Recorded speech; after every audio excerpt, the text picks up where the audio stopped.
Madhu, you better start, Madhu. The tall people, please. Om Sahana Vavatu Sahanau Bhunaktu Sahaviryam Karavavahai Tejasvinavaditamastu ma vidvishavahai. Om Shanti Shanti Shanti. Yo antah pravishya mama vacha imam prashuptam sanjeevayati akila shakti daraswadamna अन्यांश्च हस्तचरणश्रवणत्वगादीन् प्राणान्नमो भगवते पुरुषाय तुभ्यम् लसतु श्रीमदानन्दतीर्थेन्दुर्नो हृदम्बरे यद्वचश्चन्द्रिका स्वान्तसन्तापं विनिकृन्तति पदवाक्यप्रमाणज्ञान् प्रणम्य शिरसा गुरून् व्याकरिष्ये यथाभूतं विष्णुतत्त्वविनिर्णयम्. So, good afternoon, everyone, and welcome to a new series on Katha Upanishad. So, as you know, I've changed my Shanti mantra, and today we started off with reciting the Shanti mantra of Krishna Yajur Veda. So, before we dig into the Katha Upanishad, let me start off for the first 10 minutes to again get a bird's eye view of where the Kataka or Katha or Katha Upanishad stands in the grand scheme of things. Let's start off with Skanda Puran, Narayanam Vinishpannam Jnanam Krutayuge Stitam Kinchit Tad Anyata Jatam Tretayam Dwapare Akilam Gautamasya Rishehe Shapad Jnane tu Ajnanatam Gatehe Sankirna Buddhayo Devaha Brahmarudra Purassaraha Sharanyam Sharanam Jagnuhu Narayanam Anamayam Tair Vignapita Karyastu Bhagavan Purushottamaha Avatirno Mahayogi Satyavatyam Parasharat Utsannan Bhagavan Veda Ujjahara Harihi Swayam Chaturda Vyabhajat Tamshta Chaturvimshatida Punaha Shatadata Cha Ekada Chaiva Tataiva Cha Sahasrada Krishno Dvadashada Chaiva Punastartha Vittaye Chakara Brahma Sutrani Yesham Sutratvam Anjasa. So the Skanda Purana again, as you know, and the two Upanishads that we have done before, gives you a background to how the Vedas were lost. Much of the Vedas were lost at the end of Dwapara Yuga, and how Krishna Dvaipayana or Vedavyasa then compiled whatever Veda that was left. He compiled them together. In fact, the name Vyasa means the compiler. So Veda Vyasa means the compiler of the Vedas. His name, of course, is Krishna Dvaipayana, and he is the incarnation of Narayana himself. And that's what Skanda Purana talks about, that this Veda Vyasa is a Narayana's incarnation, and his whole purpose of incarnation was to compile the Vedas and to rescue whatever Vedas that were lost over a period of history of Bharatvarsha. So then what Veda Vyasa did, he gave it to his students, Paila, Vaishampayana, Jaimini, and Sumantu, to preserve and teach a portion of the Vedas to his disciples. So that is how the four shakes or the four branches of the Vedas came about. Rig Veda, Yajur Veda, Sama Veda, and Atharva Veda. Okay, these are the four branches. But Vedas, as you know, is Ananta Vai Vedaha. Veda per se is infinite. So we then focus on Yajur Veda. Now, Yajur Veda, primarily it was Vaishampayana who was the devotee of Vedavyasa, a student of Vedavyasa, and who was given the responsibility of preserving that portion of the Vedas. So that was Vaishampayana. Vaishampayana had a student called Yajnavalkya, who comes, again and again in Brihadaranyaka Upanishad. So Yajnavalkya was Vaishampayana's student, but then what happens is Yajnavalkya and Vaishampayana, they have a bit of a misunderstanding. So Yajnavalkya then leaves his Gurukula, and then he then sees a fresh portion of the Yajur Veda, which later becomes the Shukla Yajur Veda. And that portion of the Yajur Veda, which is preserved by Vaishampayana, becomes the Krishna Yajur Veda. Then, of course, Sama Veda is Jaimini and Atharva Veda is Sumantu. So these chaps, that is Paila, Vaishampayana, Yajnavalkya, Jaimini, and Sumantu, then over hundreds and thousands of years, these portions of the Vedas have been passed down from one Rishi family to another Rishi family to today. Okay, so those Rishi families became what is called as the Upashakas, or the sub branches. Rig Veda, for example, had 24. Yajur Veda technically had 86, and Shukla Yajur Veda had 15 sub branches. Sama Veda had 1,000 sub branches, and Atharva Veda had 12 sub branches. Together, they form 1,137 sub branches that actually came out from Veda Vyasa to preserve the Vedas from a Rishi reciting, a student hearing, memorizing it, and then reciting it onwards. So that is how the Vedas have been preserved. So if you look at Rig Veda, for example, there are about 10,600 verses. And if you look at Yajur Veda, there are about 2,000 verses. In Sama Veda, there are about 1,800 verses. And in Atharva Veda, about 16,000 verses. Together, about 20,416 verses, which form the whole body of the Vedas, which gets divided, as you know, into Samhitas, Brahmanas, Aranyakas, and the final portion of it is called as Upanishads. Okay, so that is the overall grand scheme of the Vedas. Why are they called Vedas?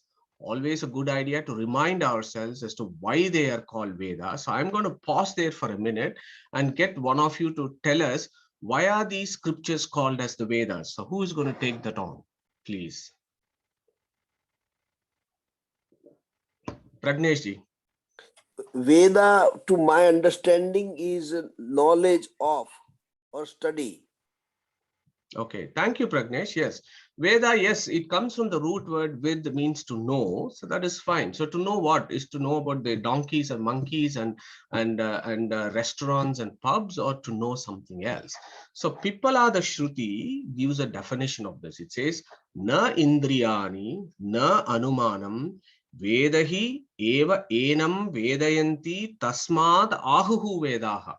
So Vedas are that body of scriptures that give us the knowledge of the Supreme. So that is why they are called the Vedas, because they give us the knowledge of the Supreme Brahman.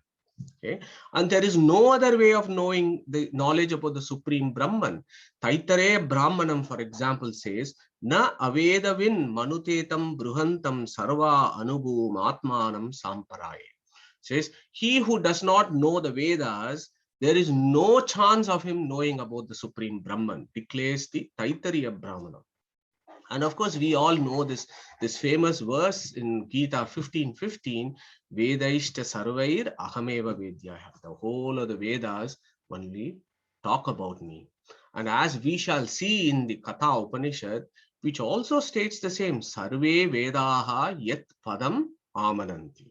Okay? So that is why it is called the Vedas, because it gives us the knowledge about the Supreme Being or Brahman. So now let us look at this number 1137. And as I've told you before, the whole of Vedic literature and Vedic knowledge, there is a lot of numerology attached with this, and there are a lot of inner knowledge that goes with numbers, which is quite prevalent in Vedic studies. So what is the significance of 1137? Now you will be interested to know that the number 1137, which is the total number of Upashakes within the Vedas, is divisible only by the number 3. Okay. Now, if you take 1, 1 and 3, 7, if you add them together, it becomes 12. Then you add 1 plus 2, that becomes 3. In fact, Vedas are also called Trayi. Vedas are also called Trayi. Can anybody want to take a view here as to why Vedas are called Trayis? Who wants to take that on? We have discussed this before. Okay, so I'll take that on. Sorry. Yes, Pragnesh. Is it Pragnesh or Neeta? Neeta, go on. because it is in three types of prose, poetry, and songs. Yeah, thank you, Sushruth. Yeah, well answered. That's absolutely right. So Vedas are called Trayi because Padya, Gadya, and Gana, those are the only three ways of communication. Padya means poetry in metric verses, meters, verses. Gadya means prose. Gana means music. So Padya is Rig Veda. Gadya is Yajur Veda. Gana is Sama Veda. Okay, so all forms of human communication somehow is compressed within these three, not just human communication. Any form of communication is only in these three forms: Gadya, Padya, and Gana. Three. So that is why it is called Trayi. When somebody is called Chaturvedi, for example, what that means is that person is familiar and has the knowledge of the four branches of the Vedas. When somebody is called Trivedi, for example, and I have a colleague who is called Trivedi, and when somebody is called Trivedi, what it means is he is familiar with Padya, Gadya, and Gana. Okay, so the number Trayi is interesting and important, and I really want you to hold on to that idea of Trayi or the number three, because the number three takes a great significance in Katha Upanishad, and as you will see with the introduction in today's session and in all subsequent sessions that we do on Katha Upanishad, the number three will come again and again. Okay, so now we move on to, so we discussed about Samhita, Brahmana, Aranyaka, and Upanishads. Okay, and since the arrival of Shankaracharya in Bharatvarsha, 10 Upanishads have become very popular, and 10 Upanishads have become the most important scriptures for us to study in our human life. Yeah, and why that is the case? Because the 10 Upanishads together, they provide all the information that we need to know about existential questions of the universe, our own existence, our relationship with the Supreme. So these are all the three things that we need to know in life. And Dasho Upanishads, the 10 Upanishads that are scattered scattered across the various branches of the Vedas, will give us that particular piece of knowledge. And as you know, in Mahabharata, when Krishna is riding a chariot with 4 horses, and these 4 horses is Saibhya, Sugriva, Meha Pushpaka, and Balahaka, these were actually given to Agni Devata to Arjuna. Who is Agni? Agni is a Vag Devata. He is the Abhimani Devata of speech. He is Abhimani Devata of our speech. Is the only way in which we exchange knowledge, isn't it? So he is the Abhimani Devata. He gives the 4 horses to Indra, and these 4 horses represent the 4 Vedas: Rig, Yajur, Sama, and Atharvana Veda. And what I have done here is I've listed the key 10 principal Upanishads across the 4 Vedas, and you are all very familiar with this.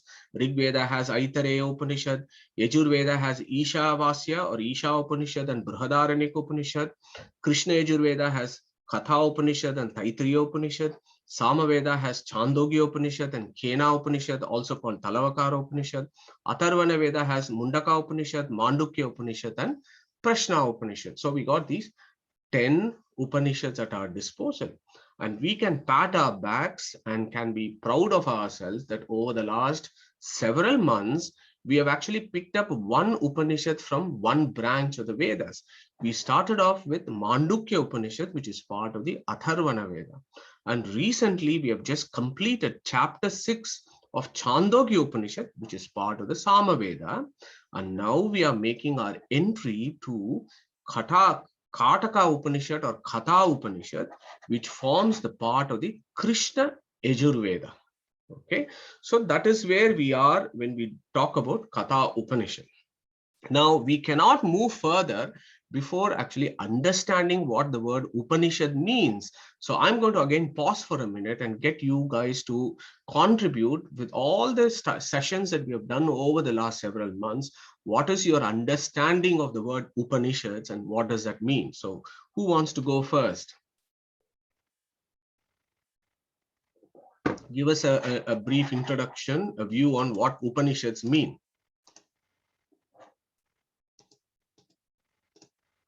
Shall I pick somebody? To sit low and to receive the higher knowledge. Thank you, Pratibha Achar. Anybody else? Okay, let me run through this rapidly again, because it's important before we go into Katha Upanishad. What does Upanishad actually means? And as we have discussed, Upanishad is etymological. It is an etymological word. It is a Yaugika word. So there are so many ways of understanding what Upanishads mean. So the first classic definition is Upanisandam Brahma Tattvam Atreti Upanishad. So that means what? In this body of scriptures is present Brahman, which means what? It is this body of scriptures that gives us the knowledge about Brahman. That is why it's called Upanishad. Upanisandam Brahma Tattvam Atreti Upanishad. And as you know, Shankaracharya gives a beautiful definition of Upanishads. He says, Upa Nishadayati iti Upanishad. Nishada means destruction. Destruction of what? Destruction of ignorance, as well as destruction of samsara. So that body of text that gives us knowledge, that eliminates ignorance and also eliminates of samsara, is called Upanishad. Upa Nishadana, as how Pratibha ji mentioned, Nishadana means sitting close, sitting. Nishadana literally means sitting. Upa means close, sitting close to a guru and learning the scriptures is Upanishad. But at the same time, Upa also means that which elevates us. So in that sense, the closer we sit to a guru and learn the Upanishads and the Shastras and gain the knowledge, the higher our knowledge becomes, the higher we elevate ourselves.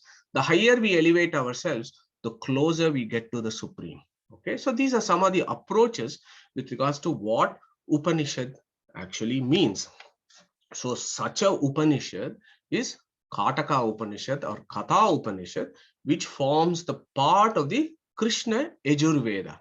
Okay, so let us look at the overall structure of the Upanishad, of Kataka Upanishad. And again, it is important because we are going to be doing various chapters over the next several months. So Katha Upanishad is divided into two adhyayas, Pratamo Adhyayaha, Dvitiyo Adhyayaha.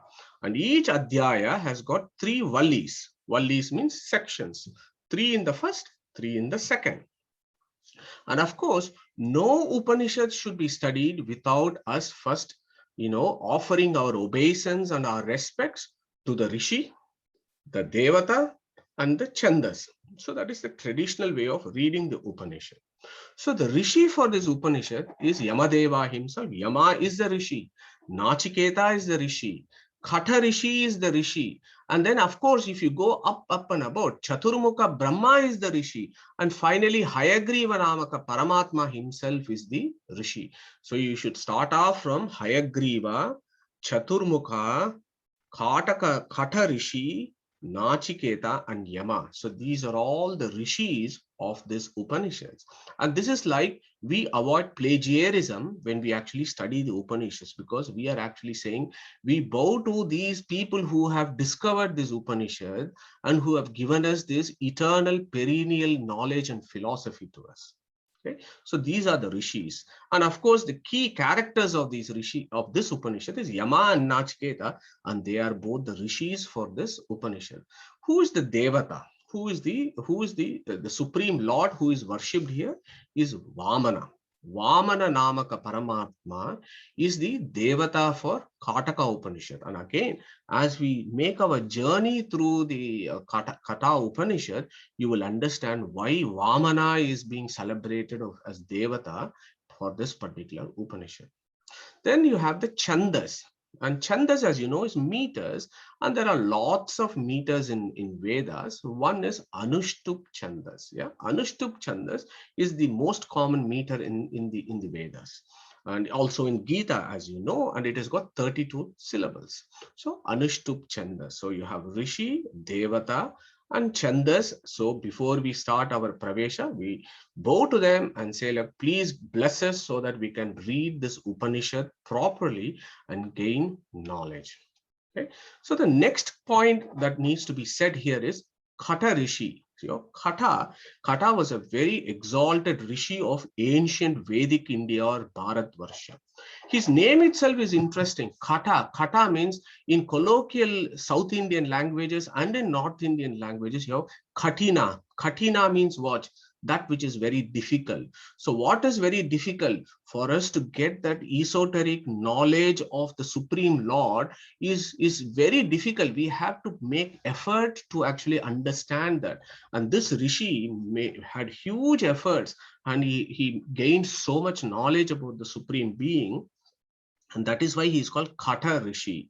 And there was a Kata Shake. So if you can remember from the Krishna Yajur Veda, I told you that Krishna Yajur Veda has 86 branches. And in that 86 Upashake, one of the Shake is called Kata Shake. And this Kata Rishi's family is the one that preserved the Krishna Yajur Veda over hundreds and thousands of years. Okay, so I hope you find these background information useful, but it is essential before we make our study of the Upanishads. Then again, when you look at the Bharatvarsha as to how the different families within India preserve the various components of the Upanishads, it's very interesting that Shukla Yajur Veda from Yajnavalkya and his family, the predominant families that preserve the Shukla Yajur Veda is in the north of Bharatvarsha. Whereas Krishna Yajur Veda, that which was preserved by Vaishampayana and later his Sishyas, is very prevalent in the south of India. So there are so many families for whom Krishna Yajur Veda is their family Veda. Okay, so but there are crossovers here, but that is the north-south divide in Bharatvarsha, in ancient Bharatvarsha. That was the north-south divide. And I hope you find it interesting and stimulating, because that is how we talk about north-south divide. Nothing about finance, nothing about appearances, nothing about religion. It is about how different sub-shakes evolved within the Bharatvarsha. So the key point there is Krishna Yajur Veda of Vaishampayana, where Katha Upanishad is very prevalent in the southern parts of Bharatvarsha, but also in certain areas of northern part of Bharatvarsha. Okay, so this is the background to Katha Upanishad. Yeah, so once we have understood this, and it is well worth again going back again and again and understanding this and give our obeisance to Kata Rishi. So that is important.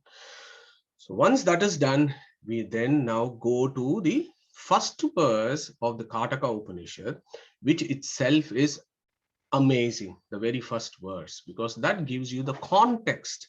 And I am never tired of reminding us all that how important it is to understand the context in which a philosophical dialogue or a philosophical discussion between two individuals actually takes place in the Vedic tradition. So that is called Prakarana.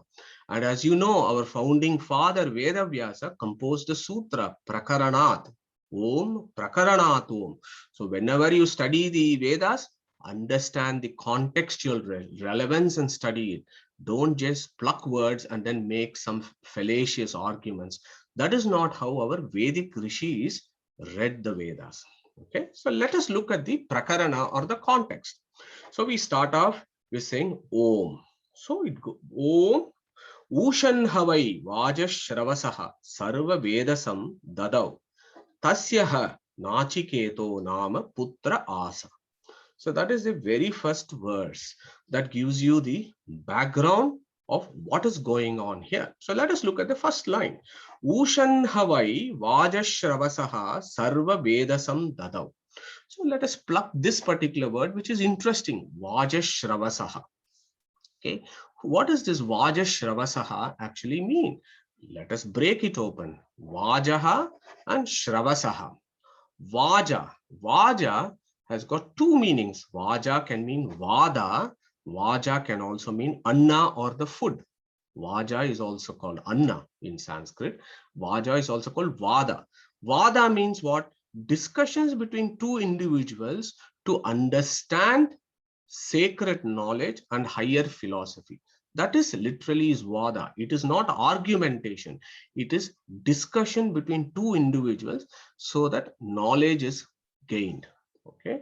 So this chap was called vajashravasa for two reasons. Number one, he was very good in Vadas in the sense that he had read a lot of Vedas and he was a very knowledgeable person.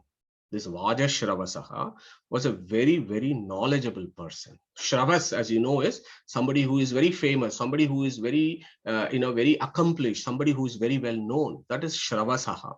Okay. So this person was very well known for his knowledge. And at the same time, he was also very well known for all the yajnas that he used to do, lots of sacrifices that he used to do and distribute food. And he used to be very well known for his charity, distribute food. So that is why this chap was called Vajash Shravasaha. Okay. So the Upanishad actually starts with this word called Vushan. And that is very, very important here because a great Rishi who has studied so much of the Vedas, unfortunately, he was desirous of something. So that is why the Upanishad then starts, Ushan Havai. So Havai is important. Wherever you see ha or vai, it gives you an idea. Vai means verily. Verily means stresses upon something. And ha means ashcharyavachakaha. Ha means very surprising. So the Upanishad very beautifully describes that Ushan Havai. So this is what is surprising. This is so surprising. This Vajashravasa, who is so knowledgeable, he had Ushan. He had a desire. Desire of what? Desire to go to Swarga. Okay, desire to do something so that he could go to a higher planetary system to enjoy higher things of existence. So that is what is surprising here. The very first line, Kata gives a very beautiful background to what is happening to Vajashravasa, because this guy should be very renounced. He should be renounced. He should not be seeking anything. That is what Krishna has told us in Bhagavad Gita. But despite having read all this, something happened to him and he became desirous. Ushan Havai Vajashravasaha. Okay. So he was desirous of going to heaven. So Swarga. So with that desire, what he did was Sarva Vedasam Dadau. Okay. So that is interesting. The story builds up. So he was desirous to go to Swarga, which is surprising in its own right. So with that desire to go to Swarga, he performed a sacrifice. So the Shastras will describe that the sacrifice he did was something called Vishwajit Yajna, Vishwajit sacrifice. And as a part of that Vishwajit sacrifice, what did he do? Sarva Vedasam Dadau. Okay. Vedasam means in Sanskrit wealth. Okay. So Vedasam means wealth. It's not to be confused with Veda. Vedasam means wealth. Dadau means to give. Okay. Sarva Vedasam Dadau means all his wealth he gave. Okay. So that is the very first line. Ushan Havai Vajashravasaha Sarva Vedasam Dadau. Okay. So this is where the question. But this chap, whilst we were doing Chandogya Upanishad, we were discussing about this Vajashravasaha.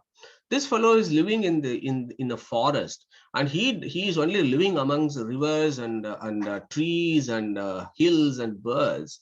What wealth can a rishi have? Yeah, that is the question. What wealth can a rishi have of the Vedic times? Anybody wants to answer that question before I go to the next slide? What is that wealth that he has that he is giving to others so that he can go to Swarga? Any take? Is the all his Vedic knowledge itself is wealth? Okay, thank you, Sudarshan. Vedic knowledge is wealth. That's correct.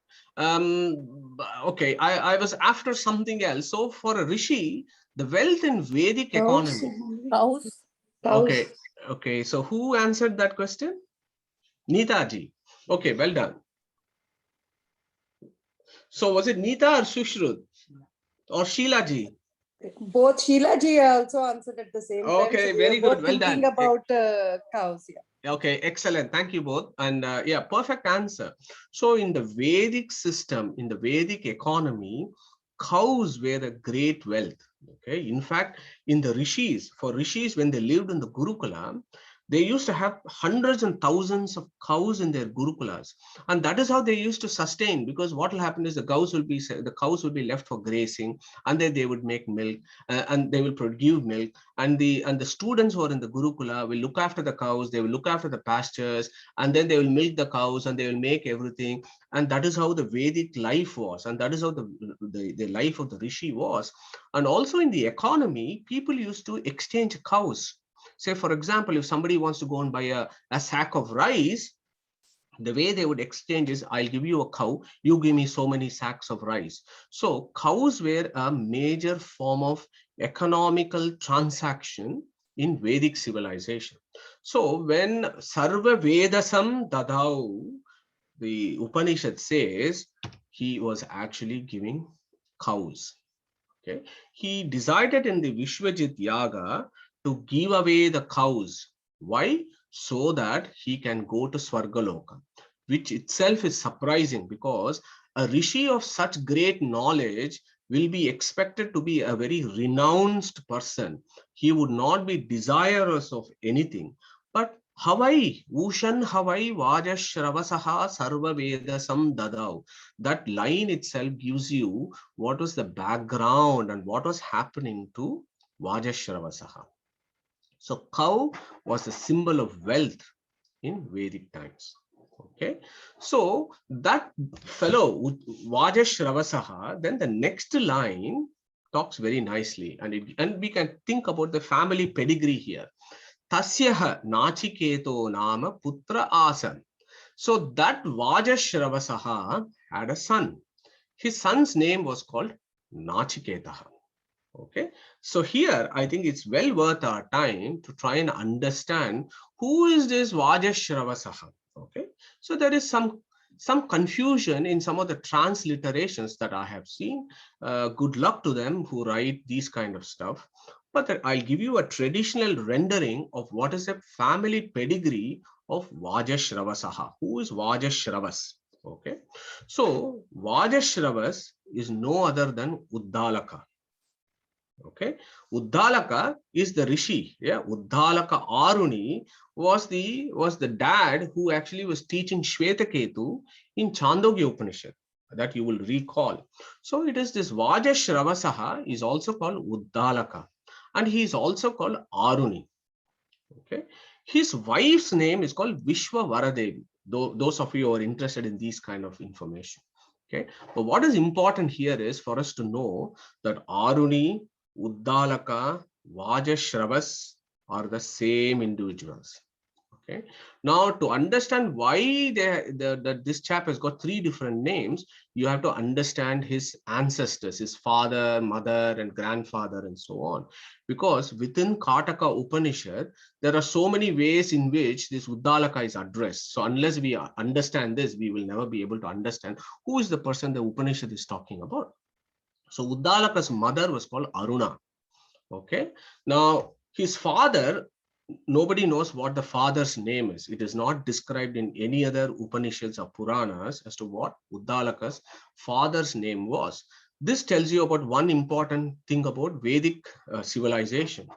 People will be known only by the knowledge that they have, and if somebody in their family is highly knowledgeable, the children and the grandchildren will be recognized by that. So in this situation, Aruna, the mother, was a great Vedic scholar in those times.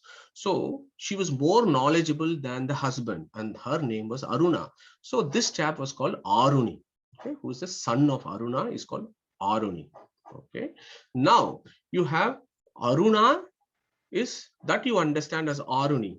Now this Uddalaka has got paternal and maternal grandfathers. Okay, so the maternal grandfather, that is Aruna's dad, was called Vajashravasaha, and Uddalaka's paternal grandfather was also called Uddalaka. Okay, so in the ancient times and also in the present day royalty, what do the fellows have their names as? Names of their ancestors. So this Aruni, who was also called Uddalaka, he gets the name Uddalaka because his grandfather was called Uddalaka. He gets Vajashravasa because his grandfather was called Vajashravas. He gets the name Aruni because his mother was called Aruna. Okay, so I hope this makes sense. And he was from Gautama Gotra. Okay, so that also you need to know. He is from Gautama Gotra. So Gautama Gotra, Aruni, Uddalaka, and Vajashravas, because these names come in the Katha Upanishad. Okay, so Uddalaka or Vajashravasa, along with Vishwavaradevi, had two kids. One fellow was called Shwetaketu, and the other fellow was called Nachiketa. Okay, now Shwetaketu comes in Chandogya Upanishad, as you know, and we've spent months talking about Shwetaketu and his arrogance. But actually, there is no limit to Shwetaketu's arrogance. What we did was chapter 6. When he was 24 years of age, as you know, at 12 years he was running around, and then his father sends him off to Gurukula, and then he goes to Gurukula for 12 years, then he comes back, and then Stabda Yeyaya, and he's standing there like a pillar, full of arrogance.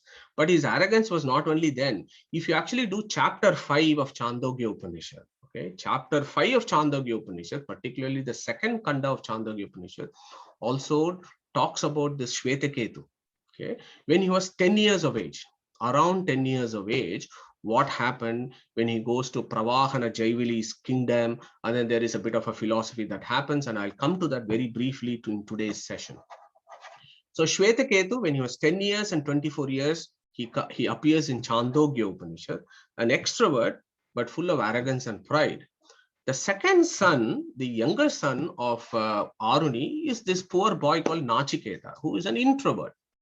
Okay, he's always quiet, doesn't talk much. So his parents decide that this is a dumb child, not worth sending to Gurukula, and that he will let him stay in the house, look after the cows, and run the affairs of the house. Whereas Shwetaketu is more smarter, let him go and do all the studies. But the history then is completely the reverse, because Shwetaketu is sent for all sorts of university education, but he actually doesn't make any great progress in life afterwards. Whereas Nachiketa, then who was so ridiculed in this house, actually goes on to become a great Rishi.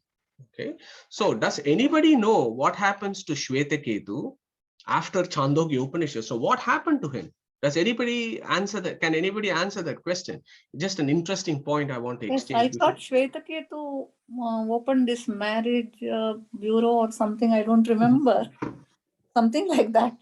Because he marries the daughter of one of the great rishis, who was like him. Both were very knowledgeable. She used to ask a question, and he answers that, and they get married. And that's what I remember. You know, I don't remember well, but that's what Thank I you, remember. Shilaji. Yeah, thank you. That's really interesting. Any other contributions here as to what happened to Shwetaketu? Okay, so I will deal with this. However controversial it might be, let me just spell the truth out about Shwetaketu. So Shwetaketu gets the best of the university education, and he goes everywhere, and he finally lands up writing the Kama Sutra. That is what is the position of Shwetaketu. He finally writes the Kama Sutra as one of his greatest works. Why am I saying this? Because Vatsyayana, who is said to be the contributor of Kama Sutra, actually starts his work saying that much of his work was actually inspired by Shwetaketu. Okay, so that was the situation of Shwetaketu, which is very unfortunate. But let's talk about Nachiketa now. Nachiketa, who was an introvert, ridiculed by his father and mother, never given proper education, just asked to do menial jobs at home, but he becomes a great Rishi. If you want to understand the full story of Nachiketa, and in fact, if you want to understand the Katha Upanishads, particularly the Prakarana or the context in which Nachiketa's and Yama's dialogue happens, one needs to look at various other scriptures. Nachiketa, would you believe, Nachiketa gets discussed in Rig Veda in the 10th mandala. He gets discussed in Nachiketa. And of course, in Krishna Yajur Veda, Katha Upanishad. Then in Mahabharata, Anushasana Parva, there is a section that talks about this incidents. of Nachiketa and Uddalaka. So he comes in Mahabharata. Then in Taittiriya Brahmanam, there is a discussion about what happened to Nachiketa. Then in Varaha Purana, again, the Nachiketa incident comes along. Now, the reason why I say this is, at least that is how I have been taught by my guru, is that to understand the prakarana or the context of the Katha Upanishad, we need to have some background with regards to what else is described about him in Mahabharata, Taittiriya Brahmana and Varaha Purana. So I will try and give you a bit of a glimpse as we go through today's session. Okay, so that is Nachiketa, who is a ridiculed introvert boy who goes on to achieve great things in life, whereas Shwetaketu goes to university and he doesn't become a great philosopher. Okay, so let's proceed to the next verse. Tamha Kumaram Santam Dakshinasu Niyamanasu Shraddha Vivesha. So amanyata. So what does this verse move? Again, you see her. So as I told you, her is Ashcharya Vachakaha. So again, in those days, because you don't have cartoons to describe what has happened, the Upanishad uses beautiful words to explain something. What does the Upanishad explaining? So in the previous line, it was said that there was a son called Nachiketa. That son, Ashcharya, he was only Kumaram. He was only a young boy. So this boy was less than 10 years old. In fact, some scriptures say he was around 8 years when this incident actually happened with his dad. Tamha Kumaram, he is only a small boy. For such a small boy who would spend the last 8 to 10 years in his dad's house, observing what his dad is doing and all the discussions that he is being doing, silently he is being observing all this. For him, what was happening? He was sitting there and he was seeing what his dad was doing. What was his dad doing? He was doing vishwajit yajna. And as a part of that, Sarva Vedasam Dadav, this dad was giving all the cows as charity for all these brahmanas or rishis who had come to his Gurukula, to his ashrama, and he was giving them all these things. So this chap, Tamha Kumaram, what was he doing? Santam Dakshinasu Niyamanas. So he was seeing his dad giving this dakshina. Santam means all these sadhus who have come there. He was seeing his dad giving all these dakshinas. So when he was giving these dakshinas, for this little boy, Shraddha Vivesha. So what does that mean? Shraddha Vivesha means, Shraddha we know colloquially, it means faith. Yeah, Shraddhavan Labate Jnanam, as Krishna says. Shraddha means faith. But as you know, this is an etymological word. So what does actually it means? It means Shrath Dha.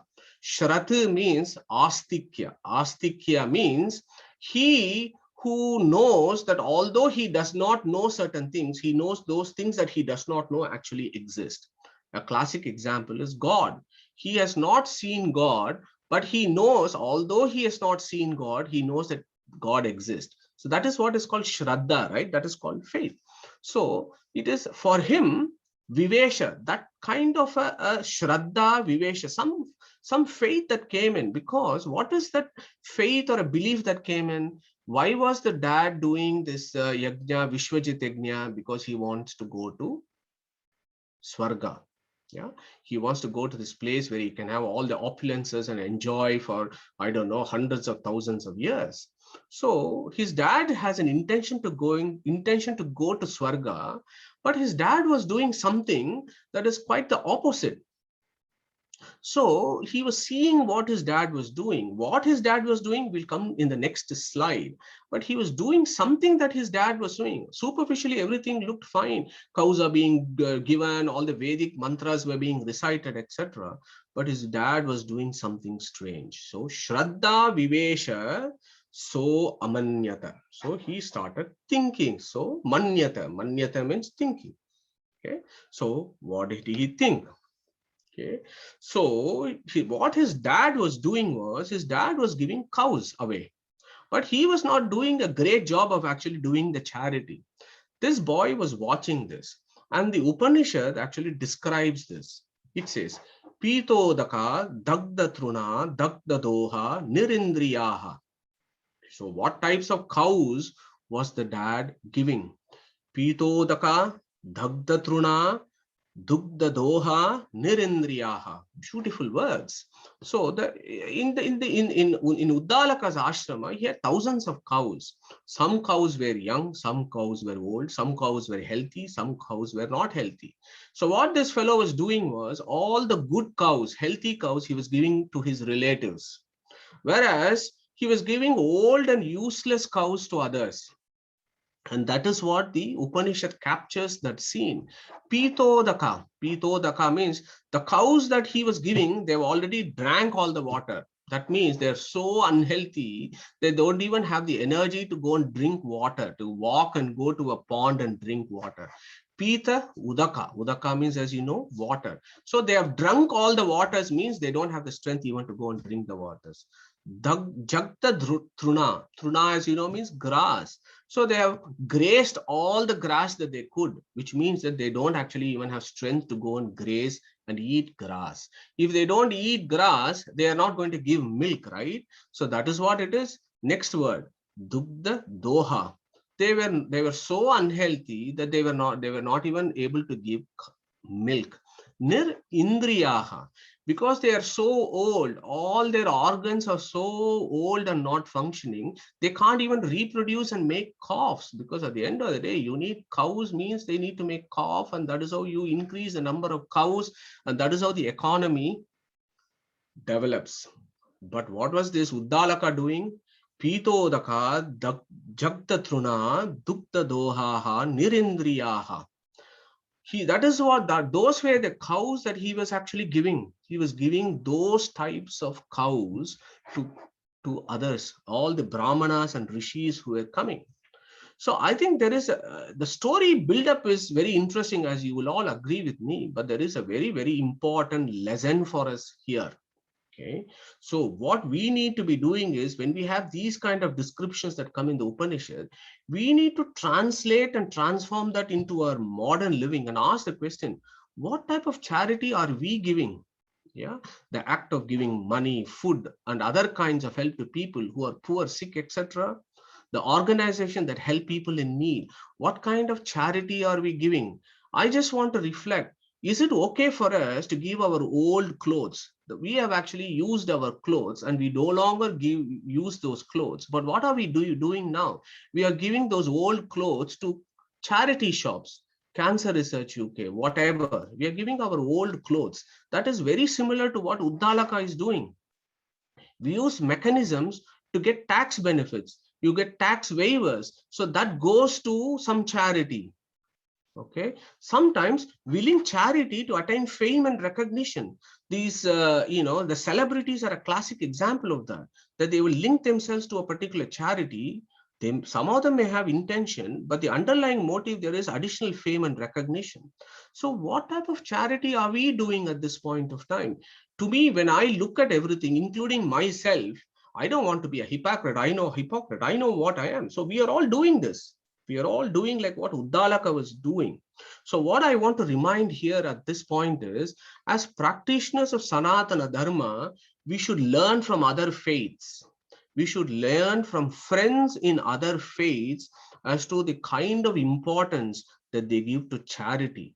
For example, a proportion of what they earn goes to charity. We need to learn from such individuals and better our lives, is what my intention here is, the lesson that we take from Uddalaka.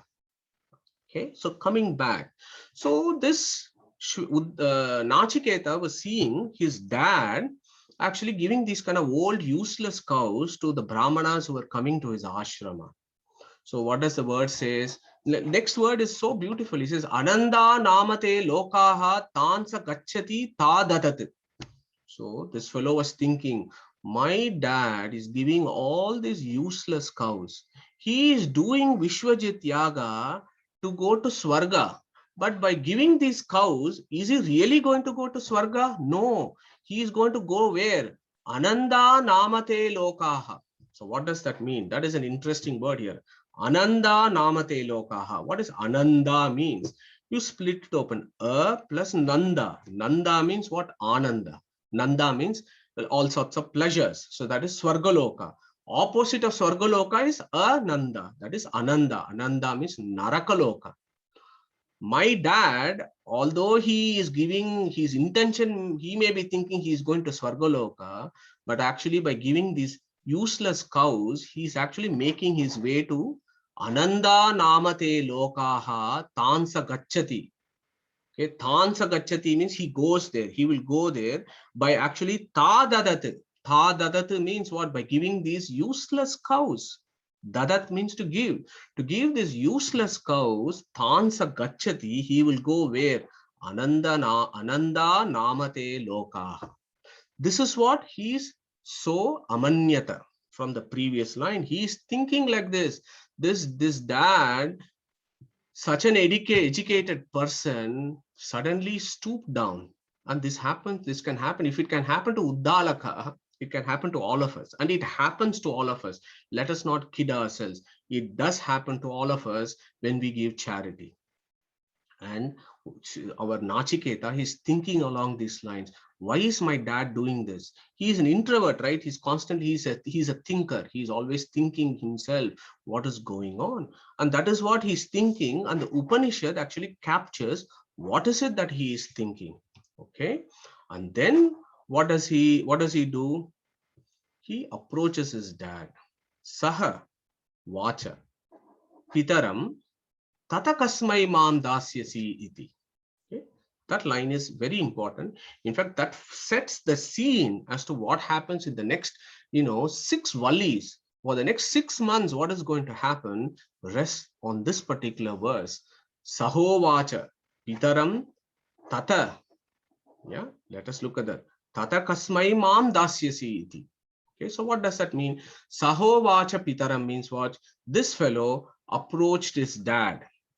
Okay, in the Vedic terms, and this you will find interesting, there is this word called Tata. Tata means Tata. Tata. Okay, so in Vedic language, Tata means father. Okay, so kids used to call their dads as Tata. Now what we do, of course, we call our grandparents as Tata. And that is somehow it has become like that in the current generation.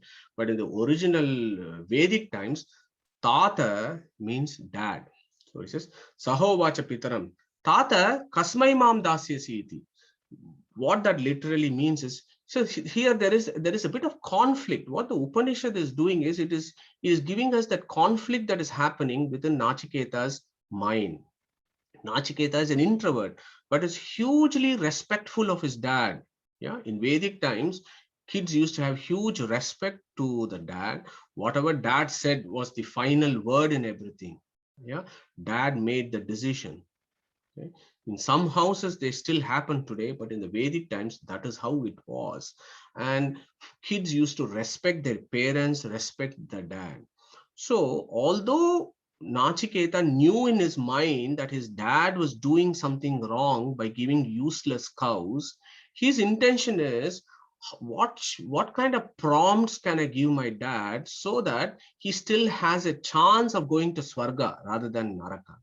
And then an idea comes to him. If my dad actually gives me as a dana to some family, some brahmana who comes there, if he gives me as a dana to somebody, at least I can go to their house, I can clean their kitchen, I can fetch sticks, and I can graze their cows, and they can help that family. In that way, at least whatever dana that my dad has given, at least he will reap the benefits of that. So that is the intention and motivation of Nachiketa when he actually asks his dad, Kasmai mam dasyasi iti. Okay, that means, dad, whom are you going to give me as a dana to? So there are all these fellows there. Whom are you going to give dana to me? There are these various brahmanas there. You are giving all these dead, useless cows. He never says that to his dad. He doesn't say, what, dad, you're being stupid. You're giving all these old cows. He doesn't say that directly, because they had that respect with fathers at that point of time. Okay, unlike today, but they had lots of respect. They could not give those kind of derogatory conversations with parents. But indirectly he was asking, dad, whom are you going to give me as a dana so that I can go and help that person, and in that process you will get some punya and you will go to Swarga. So he asked this question, Tata, Dad, kasmai mam dasyasi iti. His dad was very busy, right, giving cows. He did not pay attention to him. So our Uddalaka did not pay attention to him first time around. So the Upanishad says, Dvitiyam, Tritiyam. So Nachiketa asked 3 times, Tata kasmai mam dasyasi iti. And then he went and nagged his dad again. Tata kasmai mam dasyasi iti. And then 3rd time he was kind of hitting him on the shoulder or pulling his clothes and saying, Tata kasmai mam dasyasi iti. So at that point, our Uddalaka loses his temper and he gets very annoyed. Okay? And he says, Tam hovacha mrityavetva dadam iti. And he says, you get lost. That's what we do, right, to our parents. And the Upanishad again captures this so beautifully. And he says, get lost, go to hell. That is what we would shout at our kids. Some of you do. I have done it before. I'll be honest. Some of you may be very nice. Some of you may not. But sometimes when kids nag, we just say, just get lost, go to hell. Yeah? That exactly is what our Uddalaka did. Tamho vacha mrityavetva dadamiti. Okay. So mrityavetva dadamiti, and he shouts him, and he shouts at him and says that.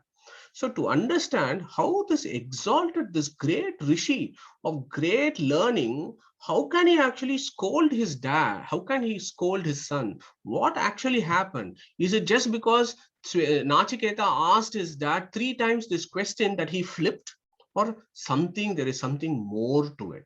So to understand this, you have to actually go to Mahabharata in Anushasana Parva, where this is described in more detail. Actually, what happened was, that particular morning when Uddalaka goes to the river for a bath, and he was going to bring a kamandala with water back for his puja, but he forgets and he keeps the kamandala near the river, and he comes to his hermitage.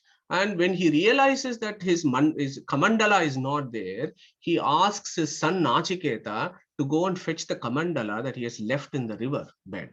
So Nachiketa goes and searches, but he does not find it. So he comes back home and tells his dad, I searched, I couldn't find it.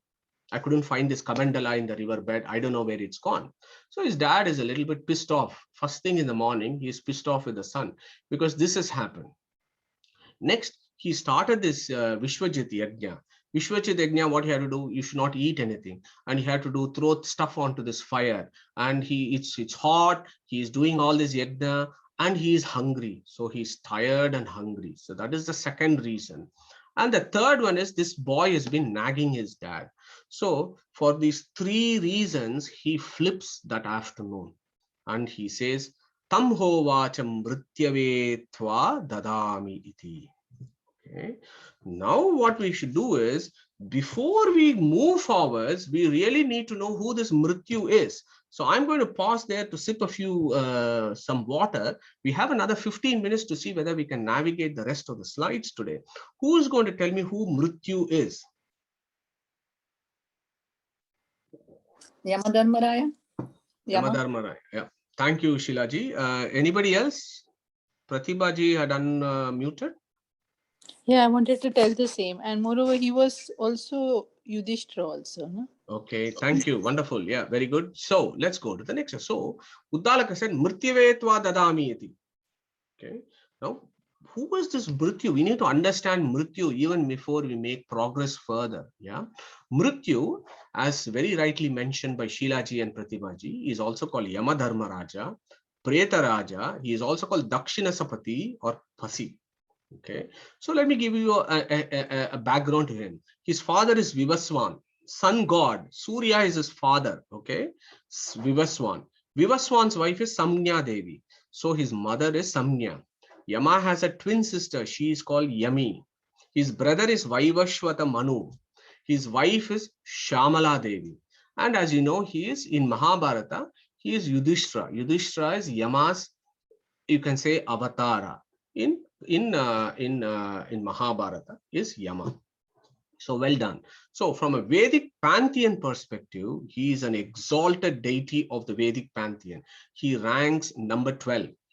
12th rank, along with Surya, Chandra, and there is a consort called Shatarupa, who is Swayambhuva Manu's consort. Okay, so you may not want to know the full details, but at least remember Surya and number 12, and that his father is Vivashwan. So there is the interesting bit. Him and his father, they are ranked very similar in the Vedic pantheon, although he's slightly lower than Surya, but he's still within the 12th rank in the Vedic pantheon. If you look at Brahmanda, so we have done a lot of things about creation, right? Of all the various things, tattvas that come. Please go back to those slides. But in Purusha Shukta, there is a verse, Dishaha Shrotrat. So all the deities of direction come from my ears, is what the Rig Veda says, Dishaha Shrotrat. And in the Vedic system, there are 10 directions: north, south, east, west, northeast, southeast, southwest, northwest, Uttara, and down, Nadir. So there are 10 directions, and this is interesting. The concept of direction in Vedic cosmology is extremely evolved. It has nothing to do with sun. Our current relative direction is related to the sun. Sun rises in the east, sets in the west, so that is how we have our relative direction. But if you travel outside the solar system, or if you are in the interstellar space where there is no sun, how will you get the direction? Yeah, so Vedic philosophy, Vedic cosmology actually deals with directions in that sense, absolute direction. And Dakshina, the south, the Abhimani Devata of the southern direction is Yama. That's why he is called Dakshina Sapati. Okay, important point to remember.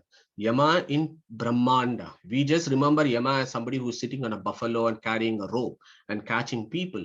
That is a very superficial sense of who Yama is. Yama is actually a major god celebrated in Purusha Shukta, and he is the Abhimani Devata of the southern direction. If you take your Pindanda, your own body, what is that portfolio that Yama controls? Okay, Payu. Okay. Your excretion is controlled by Yama and Mitra, whereas Daksha Prajapati and Swayambhuva Manu are for procreation. Okay, Upasta. So Payu, Mitra and Yama, they are very important. So Yama is very important in your Pindanda for that, so says the Vedas. And in Brahmanda, he is the Abhimani of southern direction. Okay, so that is that. Now this Yama is a very interesting deity because he is in various southeastern philosophies. In Buddhism, he is quite common. Yama Dharmaraya is very much discussed in Tibetan Buddhism. He is called Jingre. I hope I said that properly. In the Japanese tradition, in their faith, he is called Yenma. So Yama becomes Yenma in Japan. In China, he is called Yenlao. Okay, and in Korea, he's called Yom. So Yama becomes Yom. Okay, so this Yama is a very, very important deity. He comes in every religion in Southeast Asia, Tibet, Japan, China, Korea, and so on. So don't underestimate Yama. Okay, so this Yama Dharmaraja, okay, this is an interesting stuff that we might have all seen in the movies, where the soul arrives where it arrives at the palace of Yama. Yama's palace is called Kalichi, yeah, in Shastra. So who brings him to the palace? There are these porters called Vaidyatas. Vaidyatas bring him to the palace. Then the Yama has got attendants in his palace. They are called Kalapurusha and Chandas. And what do? They take the soul to this fellow called Chandragupta. And we would have all seen, we can remind ourselves in all these various movies that we would have seen. This Chandragupta who takes a scribe and refers to this work of his book called Agrasandani, where he will take this soul and then Chitragupta would have made a note of all the good deeds he has done, all the bad deeds he has done. So this Yamadharmaraya is supposed to sit on this throne called Vicharabu, and he will listen to what Chitragupta is saying. Then he will make a decision. Okay, you go to heaven, you go to hell, and then or you go back to earth. So those are all the decisions that Yama is making. Okay, so that is also the same way in which Buddhism also approaches that. So Yama is a very, very interesting Vedic deity, and you can spend a lot of time actually reading about Yama and what is his position in Pindanda and Brahmanda. So what I have done over 5 minutes is to give you a snapshot of who this Mrityu actually is and what is his position in the Vedas. Okay, I hope you find that interesting. So here, again, before you go to the next verse, we need to remind ourselves the soul's journey, because without understanding the soul's journey, it's very hard to understand what is it the Upanishad talking about. Okay, so as you all know, what is this? The soul has got a linga sharira and a sukshma sharira. On the linga sharira, all these karmic imprints. Then it acquires a gross body, which is how it is born, and it lives for say 70 or 80 years. And then the gross body decays and then it dies. So then what happens? The soul with the linga sharira and the sukshma sharira, then based on its karma, it will acquire another gross body, and that is how this eternal cycle happens. This is what we call a samsara, which we dealt with in the journey of souls. But what I want to do is add in another layer here of what the Vedic view here is. So when you shed your gross body, what happens is you have a subtle body, right? You are a soul covered with subtle body. So a soul covered with subtle body travels to the subtle worlds. These are called metaphysical worlds or subtle worlds, and it journeys upwards to the metaphysical world. And the Shastras tell us, whether you believe it or not, it's different, but it is an interesting concept. So the Shastra says that the souls with subtle body, they ascend up and they go to the subtle world of Yama. Yama is there in the Swargaloka. Okay, that part of where he lives is called Yamaloka, but that is still part of the Swargaloka. Yeah? So he goes to Yamaloka. And then, as I said, Chitragupta will read him everything. And then Yama makes a decision. What will Yama make based on all the good or bad deeds that you have done? There are 3 options at your disposal. Again, remember number 3 here. Okay, 3 options. Either you're such a bad person that you will go to Narakaloka, where you will spend some time enjoying all the pleasures of Narakaloka, of being fried and whatever else. Or you're so good, like Uddalaka, that you will go to Swargaloka and have all the pleasures of Swargaloka. Once you have exhausted all the deeds in Narakaloka and Swargaloka, what will happen is, again, you will make your roads into Mrityuloka. And then come down to earth and then go through the samsara cycle. Again, go up, go down. So this is what happens, is the Vedic view. So for some folks, they will constantly going through this cycle, and they are called Nitya Samsarins. Whereas there are some folk, the classic example, one may be Prahalada, the other may be Duryodhana. So what will happen to these fellows when in Mahabharata, when Duryodhana was killed, this fellow will go up. Okay, I'm just giving an example, go there, and then he'll go to Narakaloka. And then he will get fried and everything else. And eventually what will happen is, these Narakalokas, the Vedic views, they are temporary abodes. You are there for some time. And once you've enjoyed your punishment, then you'll go back to Mrityuloka. But some fellows are so bad, for them, their salvation is they will cross to the non-material pain to areas called the Andatamas, where their thing is they have eternal damnation, as it's called in the Catholicism, where they constantly suffer. That is called Andatamas. Or there are some fellows who go to Swargaloka, and from Swargaloka, some of them may come to Samsara, but from Swargaloka, some of them can go to Moksha. They can go to eternal abodes of eternal bliss, called the Moksha, after crossing the Viraja river. So that is the option, an option for those in Swargaloka. Okay, now this is important. The reason why I put this slide is, as the Upanishad progresses and the type of questions that Nachiketa asks Yama, use these kind of questions. Okay, I am in Swargaloka, but I don't want to be in Swargaloka. I want to go to that place where there is eternal bliss. So how do I go? So he will ask those questions. So for us, we need to have these basic backgrounds before we understand what is it that Nachiketa is seeking from Yama. Okay, so I hope that makes sense. The journey of souls here. So the Nitya Samsarins, of course, like us, we will be going through our cycles here, but that is the grand view of the Vedic philosophy as to what happens to souls. And that is what our friend Nachiketa is going to be asking Yama on our behalf. And that's the reason why Katha Upanishad is so interesting and so important, because it is a discussion about philosophy of subtle worlds, metaphysical worlds, things that we don't see in this world is what is discussed in Katha Upanishad. Okay, so we have 5 minutes. I think I'll close with this particular slide and we can capture in the next session. So what happens here? Mrityave tva dadamiti is what the dad said. As soon as the dad said Mrityave tva dadamiti, then I put this in the red box here, because then the Upanishad then says, then the Upanishad assumes that now you know that Nachiketa has actually left his gross body and he is now with his subtle body, and now he is making his journey to the subtle world towards Yamaloka. Okay. At that point, we need to just pause a second and ask ourselves question: is it possible for a jiva to live the body in deep meditation or at will?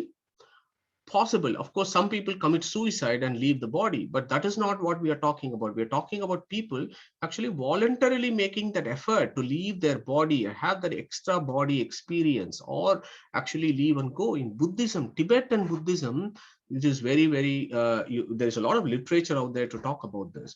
And of course, Himalayan yogis, a lot of yogis in Himalayas in their deep meditation are able to achieve that. Okay.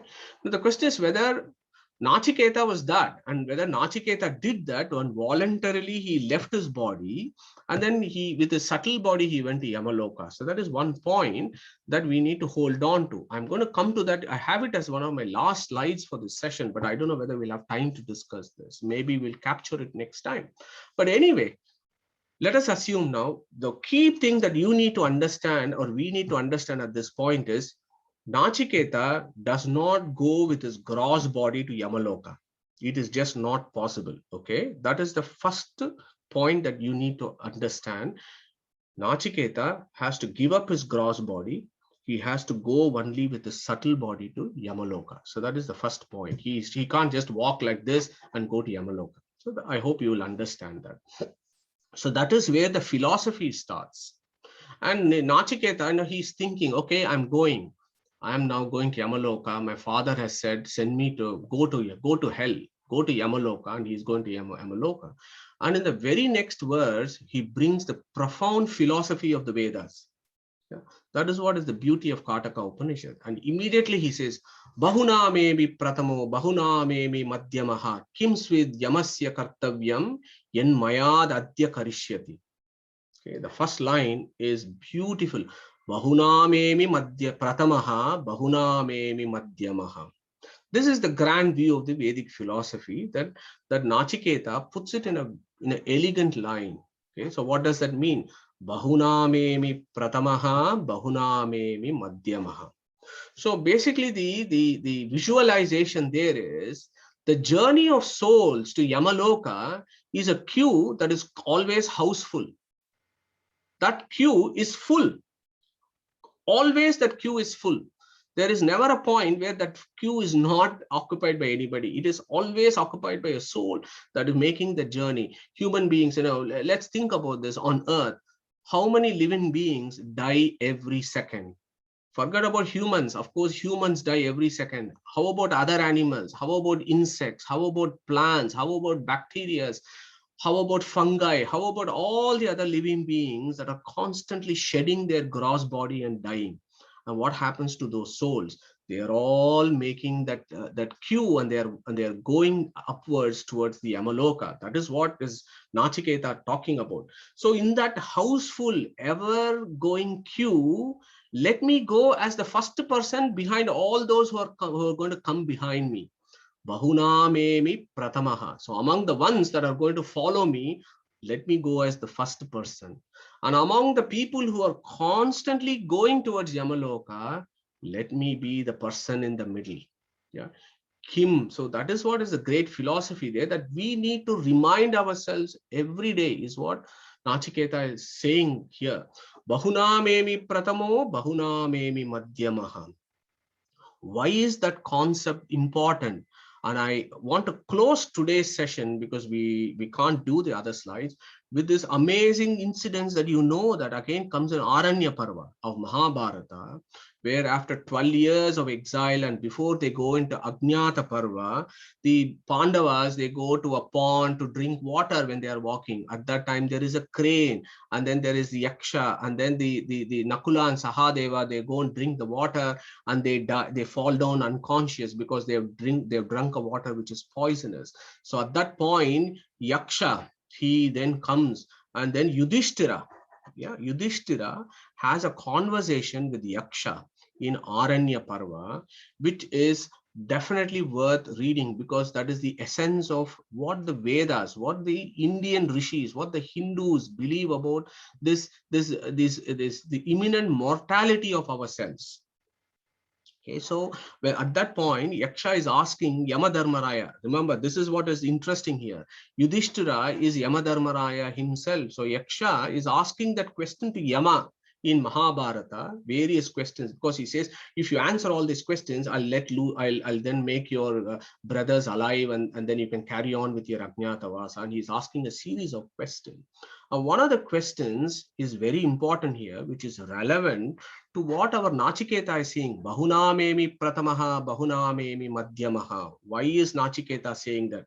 So the question, Yaksha uvacha, ko modate, kim ascharyaha, kaha pantaha, kacha vartika, vedame chaturaha prashnan, mruta jivantu bandavaha.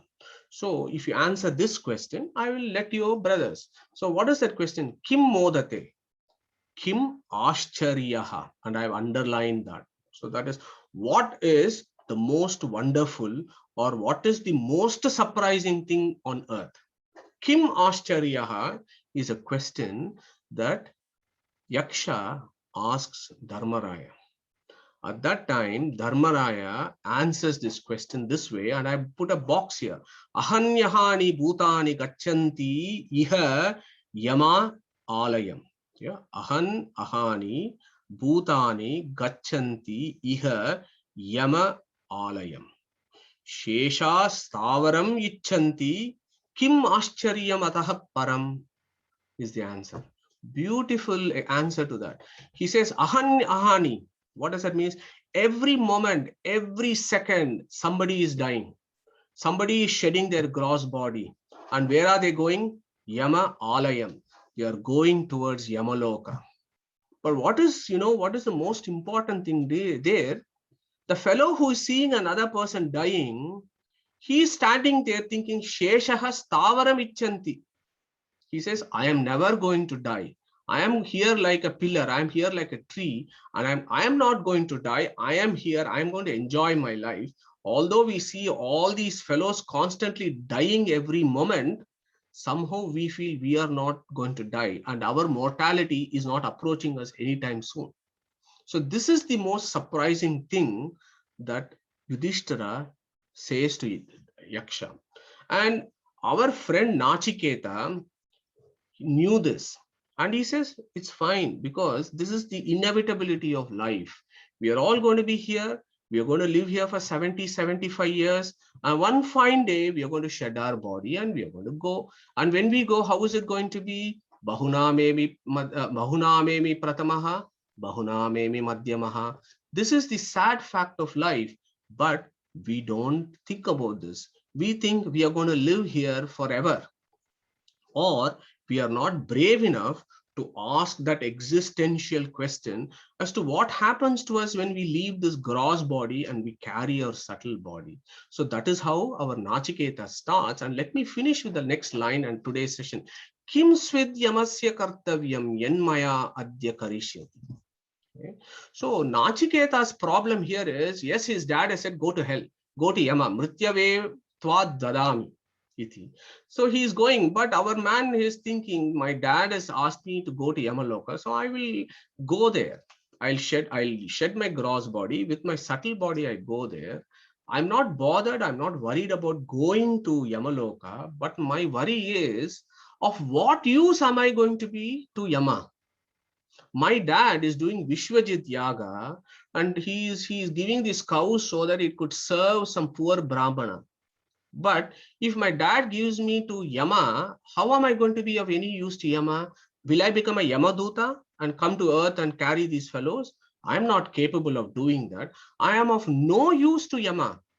So why did my father give me to Yama? Yama is his concern at that point. Kingswid Yamasya Kartavyam Yen Maya Adya Karishyati. What has Yama got to do with me? What is he going to do with me? I'm useless to Yama. I'm only a burden to Yama. What a mistake my dad has done by actually giving me to Yama. He is not going to still go to Swarga. His wishes are not going to be fulfilled. This is my concern. So it is with this concern, our friend Nachiketa keeps going, keeps making progress. Okay, so I was going to talk to you about what happens. Anupashya yata purve pratipashya tata pare sasyamiva martyaha pachyate sasyamiva jayate punaha. And this is the highest philosophy of Vedas that Nachiketa talks about in this verse. So next time when we catch up, we will do that. And then we go to what happens once he reaches Yamaloka. What conversation that happens is another beautiful interaction that happens between Shyamala, which is Yama's wife, and Nachiketa. And then the initial conversations with Yama and Nachiketa, they are full of lessons for us, not only for our lives here, but also for our journey onwards. And one thing I want to do before I finish is the number 3 is all pervasive in Katha Upanishad. The 3 will come again and again. Remember, three times something happened, his dad got pissed off. Then he asked question 3 times. Yeah, kasmai twa dadamiti, kasmai twa dadamiti. He asked that 3 times. Then he will make his journey and he will stay there for 3 nights. Then Yama will give him 3 boons. So the number 3 will come again and again in this particular Upanishad, which is interesting because if you remember Chandogya, number 9 was coming quite a lot, but here 3 is going to come in. So what did Shyamala tell Yama? What was the conversation between Nachiketa and Yama? So this is all. If you think this is great philosophy to start with, I just want to remind you, I have not even come to the philosophy yet. We are still talking about the prakarana. We are still talking about the context in which this philosophical discussion happens. And as you can appreciate from the language of the Upanishad, even the context opens up deep philosophies. So hopefully over the next several months, we will have that conversation and interaction about what is that philosophy that Yama teaches to Nachiketa. And then he goes to the highest levels of actually celebrating that Vamana Namaka Paramatma, who is his Antaryamin, and he talks about the Antaryami Paramatma in great detail. Okay, so that is how the Upanishad progresses. So I'll stop there. Krishna Pranamastu, and welcome to Katha Upanishad. For those of you who are joining us for the first time, we hope to see you, more of you, and please volunteer to ask questions. And this is our session, and we together gain extra knowledge here. So I'll stop there, Sudarshan. Any questions are welcome.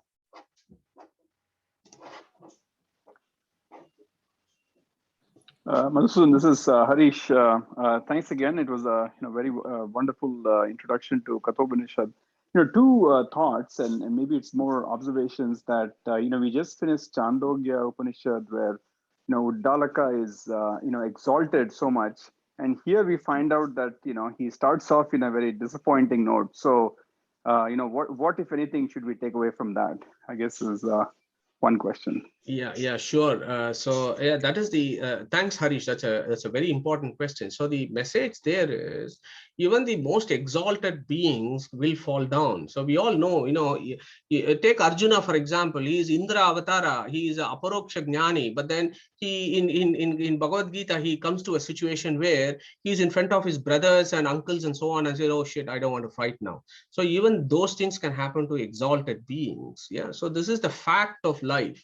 So that is where the beauty of the Upanishad is, because we can all identify with every character that is there in the Upanishads, and we can place them, we can be in their shoes and also see what happens. So that is what it portrays what happens in life. So Uddalaka is a jiva like you and me, and he was just he was more knowledgeable person, but a knowledgeable person is also susceptible to downfall for some meager material gains. And that is what we need to be watchful of, is what Uddalaka is teaching us from his own predicament and situation, is how I've understood the character Uddalaka here, Harish.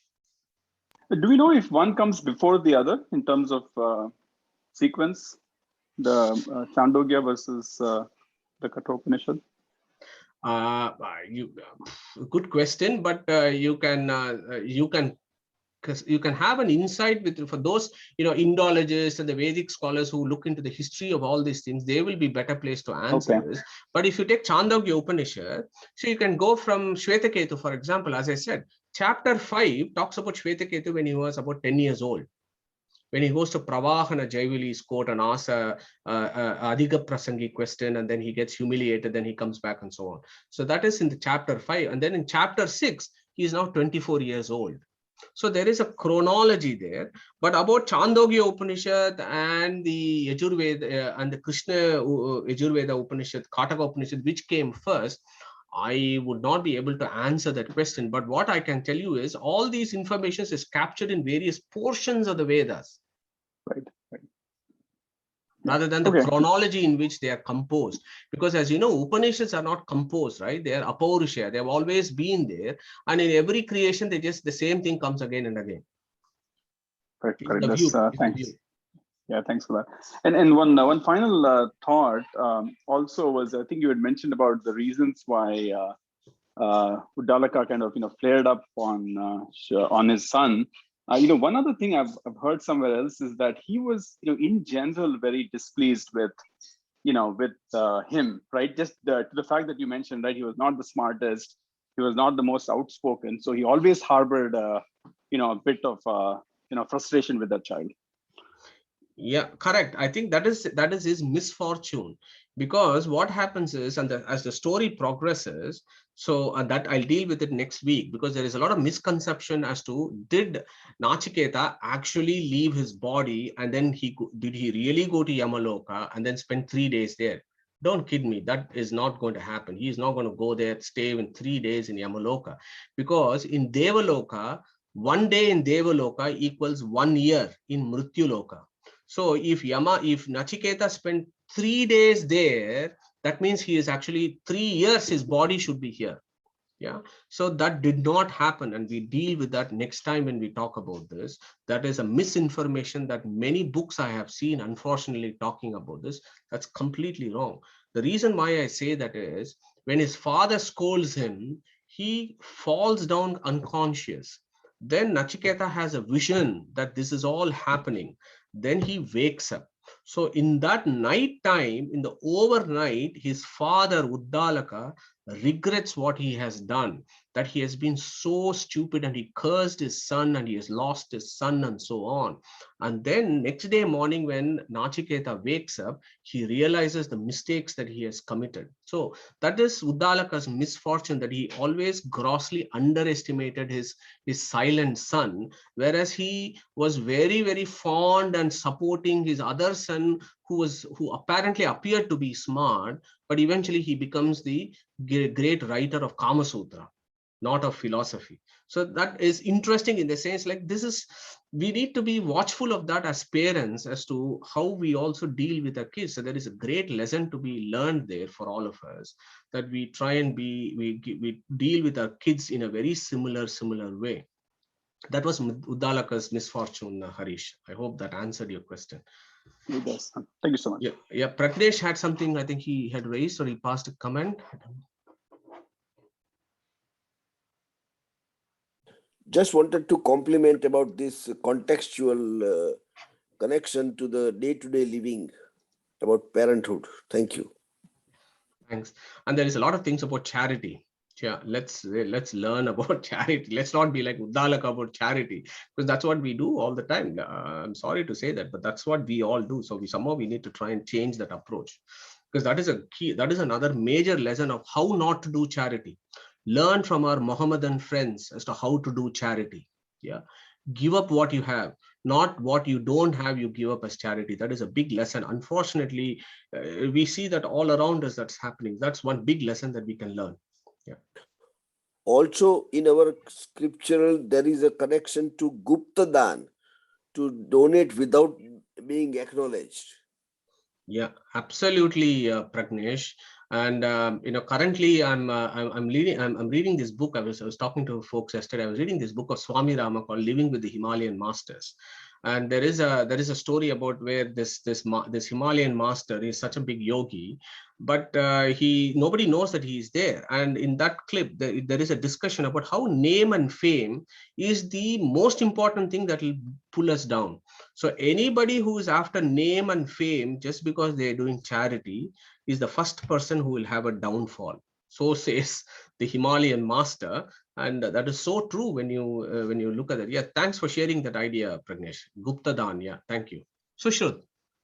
Yeah, but I was just saying in chapter 17 of Gita as well, there are about the danas, the three types, sattvic, rajasic, and tamasic dana. So it clearly defines what type of charities we should be doing. Yeah. Thank you, Neetaji. Wonderful. Yeah. So yeah, that's amazing. So we can go back to chapter 7 as well. Thanks, Neeta. Living with Himalayan Men is a nice book, isn't it, Madhu? I mean, Swami Rama's book. Yeah, I think it's a beautiful book, but I'm just new to it. There are other folks in this audience who have read Swami Rama's book, but I'm quite mesmerized by the stories in that book. So I'm actually enjoying that book, Sheilaji. It's my coffee time reading in the morning. Yeah, it's easy to understand as well. Yeah.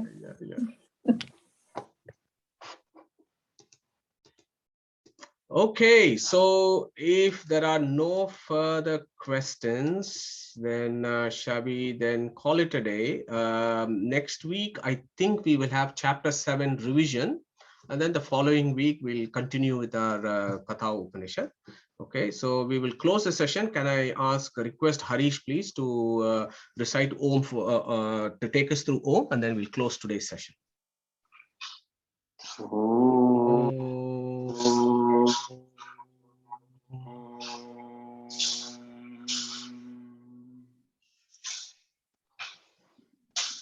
Thank you, everyone. And one final thing before you go, I'm going to send the link again for the ISKCON Nottingham Damodar Puja at 5:30. So if you can make it, that will be great. I think it promises to be an interesting session.